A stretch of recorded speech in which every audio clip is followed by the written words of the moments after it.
Professional basketball star na si Kiefer Ravena at actress beauty queen na si Diana Maki, kumpirmadong sila na.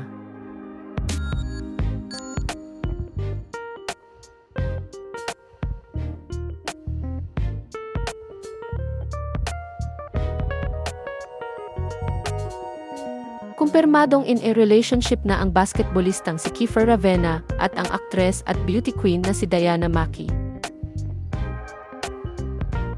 Si Diana mismo ang nagsapubliko nito nang mag-post siya ng mga litrato nila ni Kiefer sa kanyang Instagram account nitong Linggo, October 27, 2024. Ipinagdiwang kasi ng basketballista ang kanyang ika-31 kaarawan nung araw na iyon.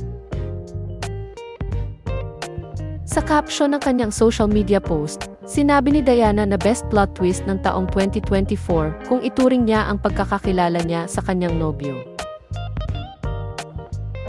Inilarawan din niya ang kanyang jowa bilang isang taong mapursigi at maalalahanin, dahilan para mas lalo niyang hangaan at mahalin ito.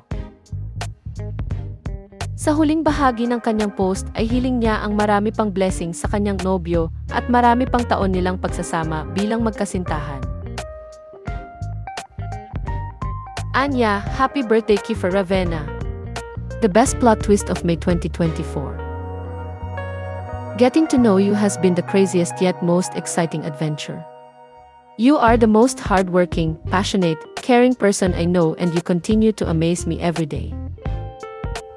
Couldn't be prouder of you and all the amazing things you have and will accomplish.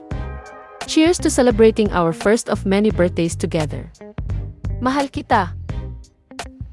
P.S. Can't wait to watch you play live and be the annoying overly supportive girlfriend sitting on the bench. Your biggest fan, Didi. Sa comment section ng social media post ni Diana ay agad namang nag-reply si Kiefer para pasalamatan niya ito. Komento ng basketballista, "Thank you my love, I love you." Samantala, nag-post si Kiefer ng mga larawan nila ni Diana sa kanyang Instagram account nitong Lunes, October 28, 2024. Unang naintriga ang relasyon ni Kiefer at Diana nang maispatan silang magkasamang nagbabakasyon sa Siargao noong July 2024. Makikita kasi sa mga video na kumalat noon sa social media ang pagiging malapit at sweet ng dalawa sa isa't isa habang naglilibot sila sa Siargao.